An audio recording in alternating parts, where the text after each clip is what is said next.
আমার এই বাড়ি ঘর বর্তমানে 7 ভাঙ্গা আমরা নদীর পারে বুঝে। তারপরে জায়গা বাসা কোয়ানে পাবো, মানুষের জায়গা পাতনা থাকি, পরে এই টাকা পাবো এত টাকা ওই যে কুড়ি কারাইয়া যাও জোগাড় করি। এখন তো মনে করেন 1 ডিসিমাল জায়গা কিনলে টাকা লাগবে 2 লাখ। এই ভাঙতে ভাঙতে আমরা সর্বহারা হয়ে গেছি। আচ্ছা, আপনার মুখে শুনতে চাই যে পদ্মা নদীতে আপনার ছোটবেলাটা কেমন কাটছিল, এই বিষয়টা শুনতে চাই। সেদিনকে তো মনে করেন ভালো, ইনশাল্লাহ ভালো গেছি। এই ভাঙতে ভাঙতে আমরা সর্বহারা হয়ে গেছি। কত ভাঙ্গা দিছে আপনার বাড়িঘর? আমার এই বাড়ি ঘর বর্তমানে 7 ভাঙ্গা আমরা নদীর পারে বুঝে। 7 ভাঙনের পরে 7টা ভাঙ্গা। 7টা ভাঙার পরে প্রতিবার যখন এই যে নদীর পাটা ভেঙে যায় তখন আপনার কষ্ট লাগে না? কষ্ট লাগে মানে কি, আমরা মনে করেন রাস্তাঘাটে থাকি, না খেয়ে তাও লাগে, রান্না বাড়া হয় না, তারপরে জায়গা বাসা কোয়ানে পাবো, মানুষের জায়গা পাতনা থাকি, পরে এই টাকা পাবো এত টাকা ওই যে কুড়ি কারাইয়া যাও জোগাড় করি। এখন তো মনে করেন 1 ডিসিমাল জায়গা কিনলে টাকা লাগবে 2 লাখ।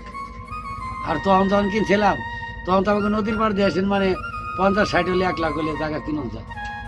এই তো আচ্ছা, এখন তো নাই। ছেলে মেয়ে কয়জন কাকা আপনার? আমার 3 ছেলে 1 মেয়ে। আচ্ছা, ছেলে মেয়েদেরকে মানুষ করতে এটা তো বারে যদি নদী ভাঙে তাহলে মানুষ করতে অনেক কষ্ট মানুষ হয় না? করতেই পারিনি, আর এখন কইলে উঠি মানুষ করতে পারিনি। ওই মাজার ছেলে রিক্সা চালায়, ছোট ছেলে বাড়তে, আর এই যে বড় ছেলে এই যে